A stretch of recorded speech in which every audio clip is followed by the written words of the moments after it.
আবারও বলছি, এটা ছাত্র আন্দোলন নয়, এটা স্বাধীনতা আন্দোলন নয়, এটা বিপ্লব নয়। কলকাতার কিছু বুদ্ধিজীবী তারা হয়তো ও বাগু কি সুন্দর বিপ্লব, আমি তাহলে সেই কুখ্যাত খুনি আসলাম।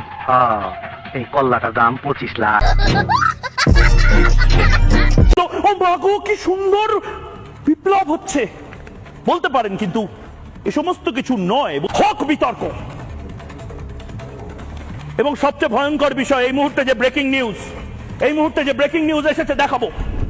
তুই খুনি, সন্ত্রাসী, দেশের শত্রু, তোকে আমি দখলে যে বাংলাদেশ মুজিবের মূর্তি ভাঙছে সেনাবাহিনী, ভয়ঙ্কর উত্তেজিত জনতাকে শান্ত করতে মূর্তিতে আঘাত করছে, কোথায় গুলি মারবে দেখুন অবস্থা। সরাইয়া ব দয়স্কর দু ল আব্দুল। এই মুহূর্তে যে ছবিগুলো আমরা দেখাবো, সেই ছবিগুলো আপনাকে দেখতে হবে, জানতে হবে, বলতে হবে, সারা পৃথিবীকে জানান, কারণ অন্য সংবাদ মাধ্যম, মিনমিনে চ্যানেল এগুলো দেখাবে না।